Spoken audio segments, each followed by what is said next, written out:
this was my identity. Nobody talks about how freaking hard it is to be a dentist. What most people talk about is how this affects the patient. What nobody talks about is how this affects us. Dentistry is ready for this. Now is really the time. Welcome to Wellness and Dentistry. I'm Dr. Martin Mendelssohn, one of your co-hosts. I'm a disabled dentist, coach, speaker, and thought leader, and I'm joined by my good friend and co-host, Dr. Kyle Stanley, who's a dentist, tech entrepreneur, speaker, and researcher. And together, we've helped thousands of dental professionals pursue wellness and dentistry, both here and in our 2-day in-person workshop called Lightside Live, which is coming up in Southern California this coming November 1st and 2nd. So go to wellnessanddentistry.com and you'll find a link to our live course. Now, today we're going to talk about a potentially controversial topic. We're going to be talking about dental employee equity, the good, the bad, and the ugly. So welcome, Kyle, to you. Thank you. Thank you. I'm excited to talk about this topic. This is a topic that I have had experience in, of course, founding a tech company and understanding the value of stock equity, stock options, these types of things. But it's never really discussed in the dental world. No. Usually it is, we'll generalize. It's a single practitioner, owns 100% of the business. Employees are employees. Yep. And that's kind of the exchange, right? Yeah. But we were talking before we recorded, you have family that has been in their whole life in corporate America. Yeah. A lot of people in big corporations. One of the big negotiating factors of why people take certain jobs is stock options. Absolutely. Vested equity over time. Absolutely. You have people that will take less salary for more stock. Yeah. You have people that will stay in businesses for decades because of their stock. Absolutely. 100%. And this whole idea for me really comes from the fact that we now know from some of the research from the ADA that's been published, about 10 to 15% of the dental staff has left the profession since the pandemic. Yep. So you and I hear a lot of our colleagues saying, I can't find a hygienist. I'm booked out 6 months of hygiene. I can't find another one. Or if I do, they want $100 an hour. I can't find auxiliaries. I can't find dental assistants that'll stay with me. They're getting other offers. They're moving to other cities. I can't find front office team members. And I thought about this because seeing from the tech world, what I have learned being in the tech world for 7+ years, is that people live and die by their stock. Oh, yeah, 100%. And you could argue, dental clinicians live and die by the equity that they built in their practice. It's a similar idea. And, I think it also goes that we need to say also that there's many different ways to skin a cat. And so we're not sitting here saying that, from day one that somebody comes into your practice, they have equity. There's ways to do this, investment schedules, you got to be there a certain number of years. There's a whole bunch of different ways to do that. We're here to talk about kind of the philosophies therein. And you're right. As you were talking about my own personal experience, my entire family has been in corporate America and aerospace and technology, and that's a big part of compensation. And so think about it this way too, particularly we were also talking before we were recorded about just certain feelings of certain clinicians around this whole idea. And it's not like an employee in a large corporation has like 50% ownership, like far from it. It's like tens of percentages in the grand scheme of things. So, we want to talk about how this can maybe change the dynamic of retention, culture, positivity, and optimism in the office. Well, one example that I'll give that many people have probably heard of, but there was a graffiti artist named David Cho. And early in Facebook's rise to fame, they asked him to paint a mural. It was going to be 60 grand. Yep. He chose to take that 60 grand and put it into stock in the company. Yep. It's now worth $200 million. Yeah. Now, let's bring us all back to life, back to earth. There's no dental single practices that are going to be worth billions of dollars, okay? Yeah. But when you think about how invested that artist became in Yeah. Facebook, Yeah. he's evangelizing Facebook. He does this one thing. He's still going to be sending people, he's still going to be referring people over to do business with them, let's say. That can be happening with your team because I've been an auxiliary before. I've been an oral surgery assistant. I think you were an assistant as well, right? Yeah. Martin? Yeah. So both 100%. of us have seen both sides. Yep. I know when I was an oral surgery assistant, I worked with all women, so I say the girls. The girls loved to feel underappreciated and talk about how much money the doctor was making and how little Yes. money they were making. Oh, he's so rich and we're just struggling here. But many of them didn't really know the numbers.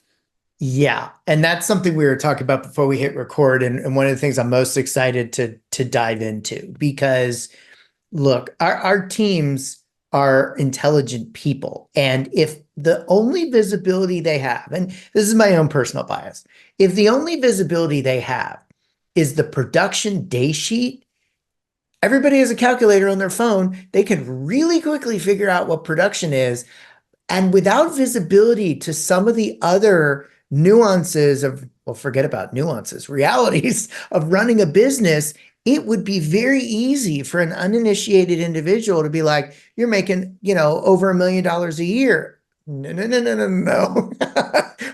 We have 60 to 75% overhead or 55 to 70% overhead. We have loan payments. We have, so there's a lot of arguments that could be made for practice transparency to create a culture of understanding so that, for example, we don't put out too much composite on the pad that then cures and we have to throw it away and that all adds up, or too much bonding agent, or being flippant with disposables, etc. When people have an understanding of the impact, it doesn't matter the industry, it changes their perception and their behaviors, right?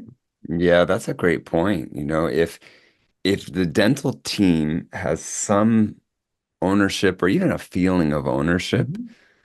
they treat it like it's theirs, right? And Yeah. I love those examples that you gave because every dentist Yeah. knows, oh my gosh, one drop, only Yes, one yes. drop of the bonding agent. That stuff is Yeah, like yeah. liquid gold, right? Literally. So that kind of stuff changes. And also when it's brought back to the team. So for example, hey team, if we keep our production at a Yeah. million, let's say we're at a million, we keep it at a million. However, we bring our overhead down by 5%. Yep.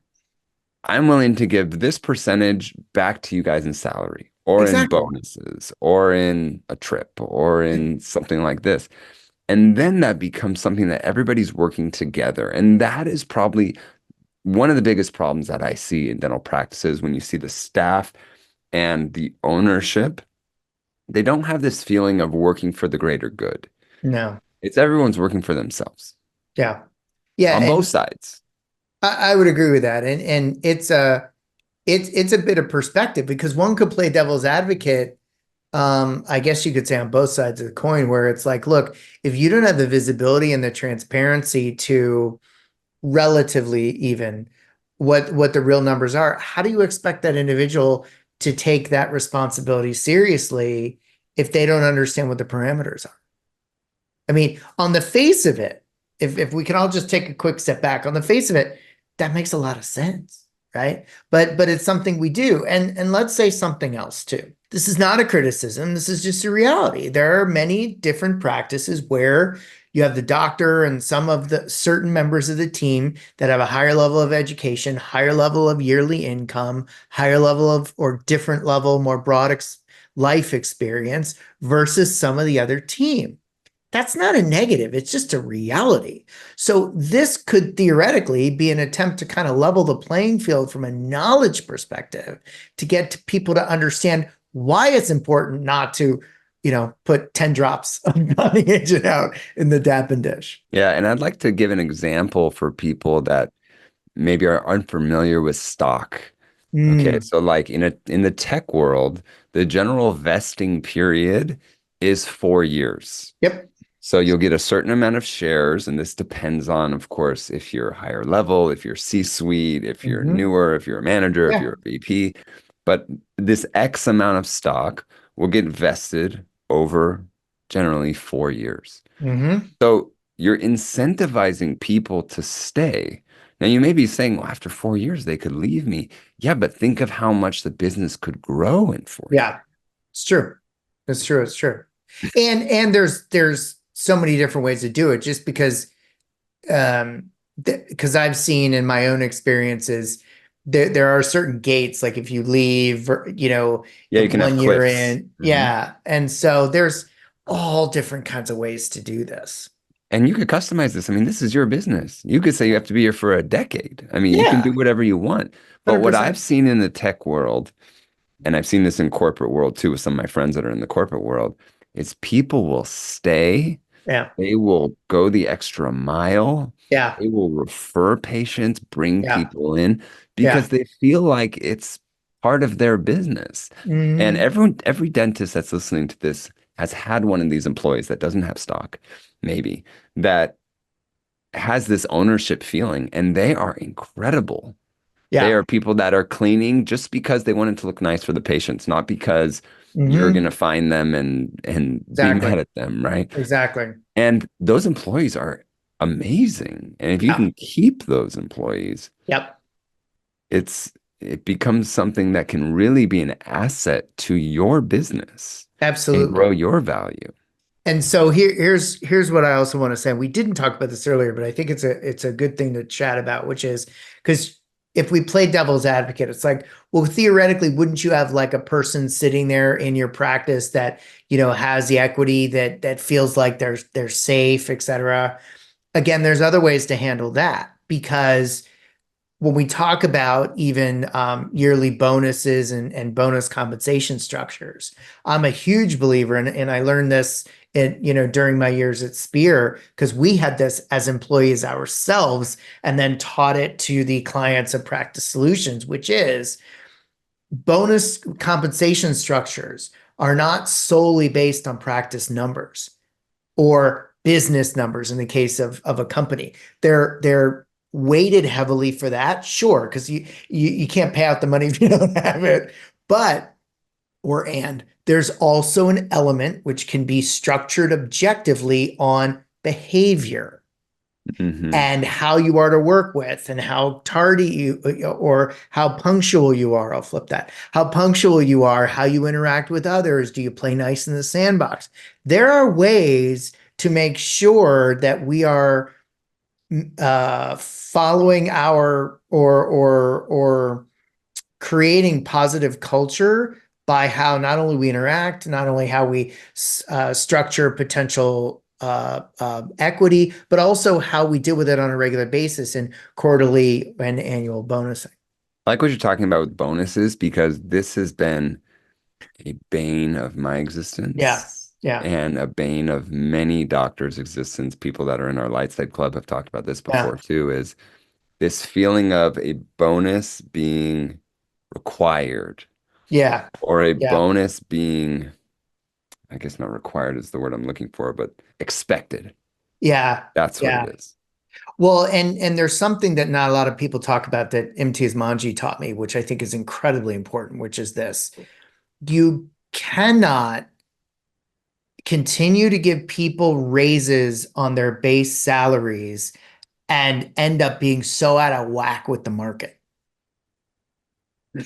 That's what bonus compensation's for, Mm, right? So if the going rate for this team member in the practice in your area is X, and the next thing you know, you're with somebody, for 10 years, and now it's X times five, you're in trouble because that, you're out of whack for the general public. B, then how do you bring somebody else in at a significantly lower clip, even though they're new and the other yep. person's old? There's so many nuances to this. And so in some ways you could argue that the equity thing might also help to mitigate that kind of thing as well. What are your thoughts on being open about the numbers with Yeah. your team without overwhelming them? because I, many of our team members, yeah, they may not have business experience, honestly, like many dentists. yeah, yeah, But when you're talking about this is our production, this is our collections, yeah, this is our overhead, yeah, yeah, this is our salaries that are left over. And yeah, how do you also be open without, I mean, of course, you're not going to tell what each other's salaries are. Now, yeah, as you and I know, they talk. yeah, yeah, yeah. So And tell me some of your thoughts about that. so my personal bias is don't assume, and this is going to sound really guttural, don't assume your people are stupid. And so I very much respect those that want to maintain their personal financial privacy, but that's not what we're necessarily talking about. Anybody in your practice can look to see what you're producing on any given day. So my bias and my potentially controversial comments are these.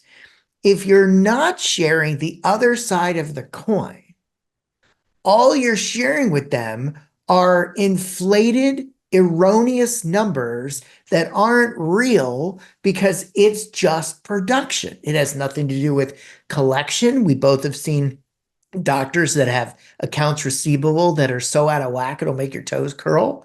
And so if we can just take a step back and be honest with ourselves that anybody who's truly interested is going to be able to figure it out in about 10 minutes, why would we not be either completely or relatively transparent with the other side to get them to understand the risks and the realities of running a business so that the assumptions aren't based and the subsequent judgments are not based on these inflated production only numbers. It's a great example. I mean, you bring up a good point. When I was an oral surgery assistant, we would do this. Yeah. We would say, okay, he did 4 sets of wisdom teeth. That's 2,500 each. So he's doing Yes. 10K a day.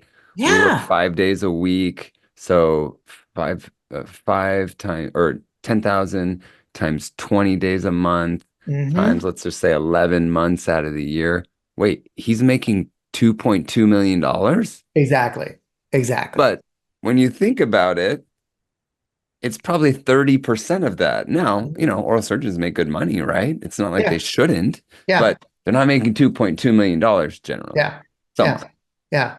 And I can tell you in all candor, I'm thinking back now, with the docs that I've coached that have had challenges with their teams around this idea, it's always those that are less than transparent. I mean, I've coached doctors that are reticent to share a daily financial goal Mhm. for a myriad of reasons, Yeah. and then therefore have a scheduling template that's blocked based on procedure so that they can achieve said dollar production goal. Yeah. But by the same token, once again, with all due respect, listeners, don't think your people are stupid. If they want to figure it out, they can figure it out. And so my again, my personal bias, I sound like a broken record, is transparency builds trust because if you're not, the only thing you're sharing with them is the inflated upside. That's it. Yeah.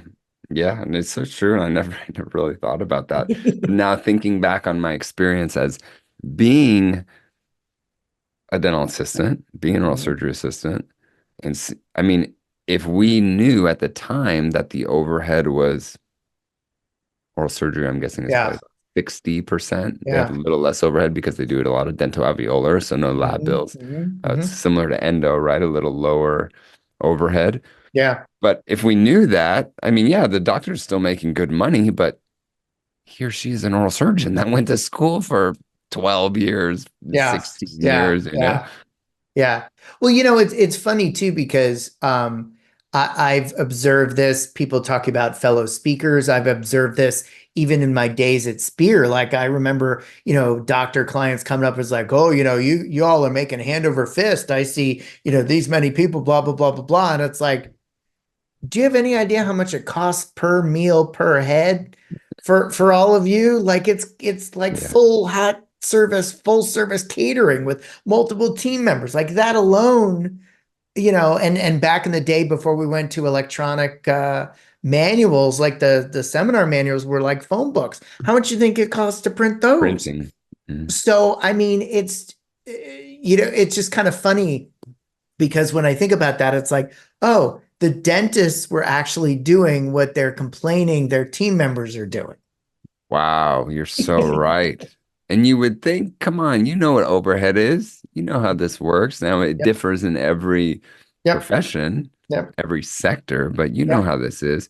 Yep. One thing you brought up was loans too. I think this is an interesting topic because most team members, Hmm. maybe not most, some team members may assume Yeah. that on day one, the doctor paid for all that and he or she has no loans, Yeah. right? Yeah. And when you look at it, hey, they took out $1 million loan to buy this practice from the previous practitioner. Then they maybe took out another 300,000 to revamp it. So there's a Yeah. $1.3 million loan Right. payment that's happening every month, Right. and they get paid last. And I think this brings up a good point about degrees of transparency, right? I don't think either you or me is saying that we should tell them how much the loan is. But by the same token, we can talk about percentages of overhead. We can talk Mhm. about, there's all different ways to skin a cat. Um, but without sharing any of it, again, all they see is the inflated upside. That's it. Yeah, and I think when you talk to your team in these numbers that make sense, it will allow them to earn their own bonuses. Hmm. Yeah. So I remember there was an incident in my practice where we had team members that came to us and said, "When are we getting our holiday bonus?" Because previously that was just kind of required. And that year wasn't a great year. And I remember being so angry, Hmm.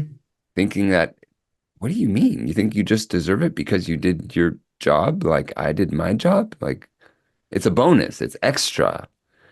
And I think if you're open about that, Yeah. you say, if we hit these numbers or when we do Yeah. this, then there's this percentage. I Yeah. think it's going back to boundaries, it's going back to expectations and communicating them. Yeah. So if I'm hearing your story correctly, you all hadn't been communicative about how and then so then you get to Christmas time and people are like, what are you, Bob Cratchit? Like, where's Yes. my bonus? Yeah. Yeah. Yeah. I mean, think about it. If you were in your team member's shoes, you got a bonus every year, you heard nothing good, bad, or indifferent. What would you expect? It's totally true. It's totally true. And I think I was so defensive because I took it as entitlement. Yeah. Yeah. And I hadn't at the time looked back on how we were communicating or lack Sure. thereof Sure. and said, well, what should I expect? Hmm. And I And it know was. that this has been a big trigger for many of the Sure. people that have taken my courses. Yeah. Is this feeling of entitlement from the team without looking introspectively and saying, what could I have done better Yeah. to stop this conversation or to change the narrative? You took the words out of my mouth, which is, I'll say it differently. It was entitlement, but who created that? Yes. Right? And some of that may come from this feeling of not feeling like they're part of the business. Yeah. Because I know a lot of dentists will say, "Oh, my staff comes in and they leave after a year." It's like it's just a job for them. Yeah.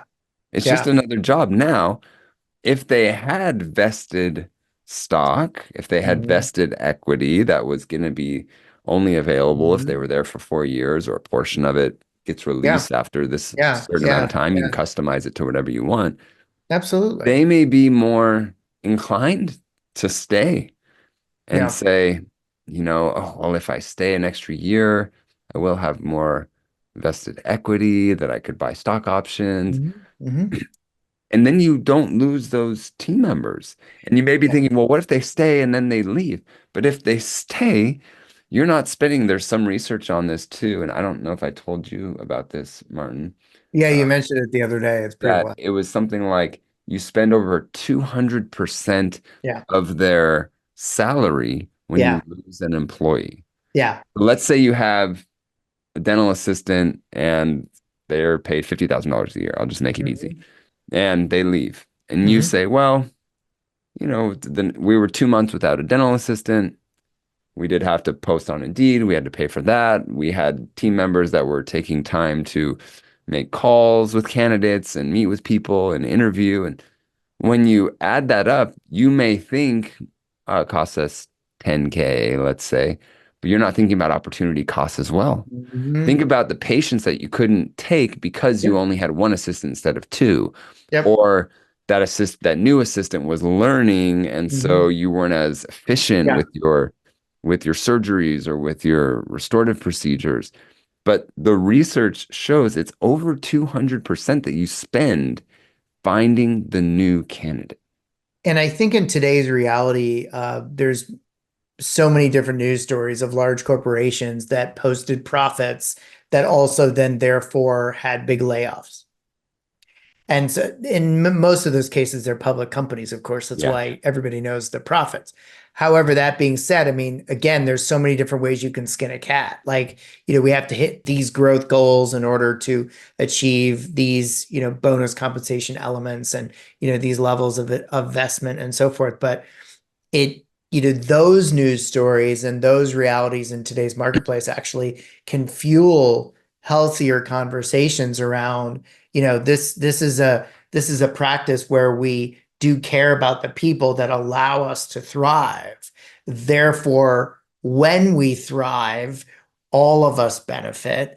It's like your expectations. These are the boundaries, these are the guardrails around growth expectations that then therefore lead to bonus compensation, equity, et cetera, et cetera, et cetera, et cetera. But Yeah. again, without that, all we communicate is the inflated upside. That's it. Yeah. I'm so glad you said that and that it's being reminded to me so much because it's so true. Yeah. I think many dentists may even think the opposite, but it's like if you're not being open, you're not showing them that there are negatives, there are debits that happen, Mhm. right? It's not just Yeah. deposits that's happening every time a patient swipes that card. Yeah. And this whole conceptual idea that we've brought up today, I think really goes back to treating your practice like a real business. So Yes. we're saying maybe treat stock and equity like a quote unquote real business, like Hmm. a publicly traded business or like a venture-backed business. Hmm. But I think so much of it is just thinking of your practice as a business. Yeah. I think a lot of us dentists, because we are artists and we are clinicians and we are scientists, Hmm. the business is just kind of there. We're there Right. to do good work and we put out fires that need to be done so that we can do the dentistry. Hmm. And that was how I was. I was Yeah. never interested in business really Yeah. until Yeah. I had to be. Yeah. Yeah, and I would say this too, because I've heard so many clinicians say this. I've even said this in my career. If I do great dentistry and I do the right thing, the money will follow, which is 100% true. But it leaves out the other side of the coin. It leaves out the business management element of it. And so, yes, that's a true statement, but the management of the money coming in, the management of debts, the management of personnel, the management of inventory control, all that stuff also then leads into the ultimate, bottom right number Well, I at may the even take that expression and add a line to it. hmm So if you're doing good dentistry, if you're being ethical, if you're focusing hmm on quality, the money will come, Yeah. but your mental health may suffer. True, true, true, true, true. Yeah. That is what I Yeah. would say. Because when I was going through burnout, I was making good money Yeah, and we were totally. doing good dentistry. Hmm. And And part of the reason was my partner was very good at business, but I was not. yeah. And he was better at communication than I was. Hmm. He was better at having those conversations than I was. Yep. So there was a dichotomy of how he spoke to employees and how I did, and how, and one wasn't right or wrong, but there Right. was a difference. And so there was challenges because of that. Yeah. And so I think that, yes, you can focus on doing the quality, but as you and I know, so much of the challenges that come to practicing clinical dentists is Hmm. with their team. Oh, 100%. So if you're doing good work, if you're having good communication with your patients, you're Hmm. not going to have the mental health challenges, the wellness challenges with Yeah. your patients. But Yeah. guess where it's going to come from then? It's Yeah. going to come from your team. 100%. And I want to reiterate for particularly the practice owners that are listening that are yeah butting all over the place. Yeah, but this, yeah, but that. Because I hear similar in light of team training and spending money on team professional development. Well, what if they leave? Well, since when is a dental practice a unique thing? It's not. And so when it comes to this kind of discussion around equity and bonus compensation, find experts, find the accountants, find the financial planners, the resources to help you set this up in a proper fashion and a proper way. This is not rocket science. It's been done before. It's been done by large and small entities. And so I think we need to kind of check our egos at the door and take a step back and be like, we are actually not unique. We're just simply a small business. And other businesses have figured out how to do this. So we need to engage with the appropriate finance and accounting people and HR to understand how to structure this because it's been done before. I'm Right? so glad you brought that up because I forgot to bring up this story at the beginning of this episode, which is one of the reasons why I wanted to talk about this was there's a Facebook group that I'm a part of, and they were talking about a specific DSO model. And this specific DSO, I'm fairly um, knowledgeable about because I know people that are part of this DSO. And their specific model is they're like a DPO, okay, Yep. dental partnership organization. So general DSOs own the entire business, and everyone else is an employee. DPOs have owners of the practice. They're usually minorities, less than 50%, sometimes 40%, 30%, etc. And the question or the discussion that was happening in this Facebook group was, what if you own 40% and then you retire? Who's going to want to buy only 40% of a dental office? And I was like, I mean, isn't this what happens in every law firm? Isn't Yep. this what happens in literally every publicly traded Yep. business on the stock market? Like, if you have Apple stock, you don't own 100% of Apple. You own like a point zero zero zero zero zero zero zero zero zero zero zero 0.0000001%, Yeah. Yeah. and you're happy with that. Yeah. And so that, nothing against this person who commented this, but that person probably is just living in the dental sphere where everybody owns 100% of their practice, and that's how it has to be. And you have to be more open to that because I'm sure there's a ton of new grads that would love to come in and say, well, yeah, it'd be nice to only take out a $300,000 loan to buy 40% of Yeah. this practice, then take out, whatever the math would be, Absolutely. $1 million to buy the rest of this practice. And there's oh my gosh, that opens up a whole can of worms which we won't get into, but there's other ways to skin that cat too, because you don't necessarily have to take out that $300,000 loan. That could be based on production. And you could basically buy your way in through your sweat equity. There's lots of practices that do it that way as well, where, in some cases we'll just use the same number, 300,000. So you take out a $150,000 loan and the rest of it is actually coming from sweat equity. Again, I'm not an expert in this, but these are the things that I've seen, observed, and observed work both within dentistry and outside of dentistry too. Let's not reinvent the wheel. Find the right people, find the right advisors, let them guide and help you. Yeah. And I think the law world is a great example. You have Yeah. a lot of law firms that are one that just comes to my head is Jacoby and Meyer. I don't know. There were always I commercials for know that or them. Yeah. something, right? Yeah. So you have multiple people that own these firms, And every once in a while, someone leaves and another person comes in and they may buy in at 10%. And then over the year, they buy 5% more, they buy 10% more. Maybe they're 50% owner at some point. And so I think that we can't just be dogmatic about every practice should be a single operator that owns 100% of it. Hmm. If you want to stay in the realm of what dentistry has been for the last 50 years, maybe keep doing Sure. that. But if you want to grow, if you want to change, if you want to be more modern with the times, and especially the challenges that are happening now, Right. which, as we mentioned, are staffing challenges, then you may want to think about looking into different opportunities with stocks, Yeah. options, vesting periods. All kinds of things. All kinds of things, and what I would also say is don't rush the process.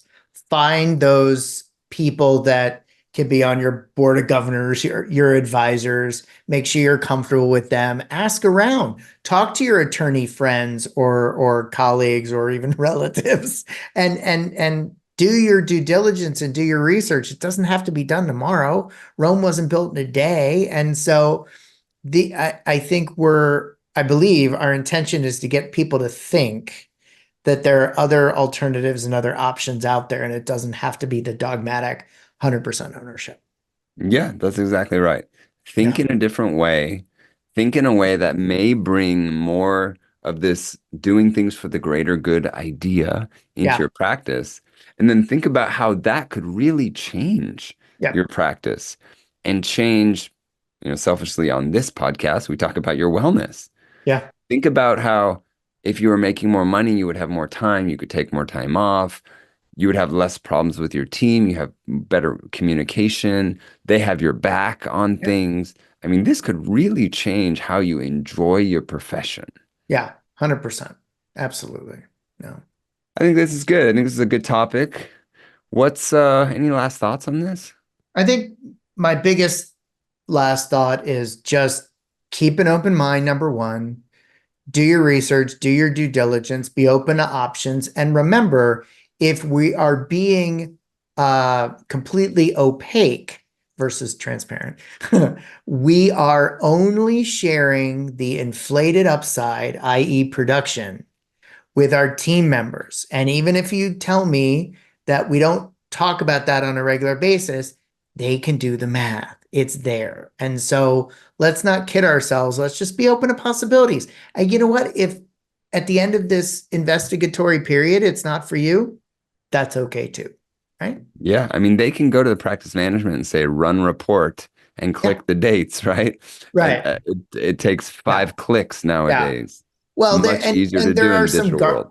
there are some guardrails, like yes and no. Like you can You restrict can make it some of that specific stuff. for which Yeah. user Yeah, can yeah. do certain things. You can Yeah. make restrictions, but again, they can look at they can look, they can Yeah. figure it out. Like, They know come how on. much a crown is in your practice, and you did Yeah, 5 of them today. So, yeah. I think an example is, we've had a couple different people in the light side group who've been more transparent with their hygiene departments, mhm. and their hygienists were completely unaware that they were running at a loss, completely unaware.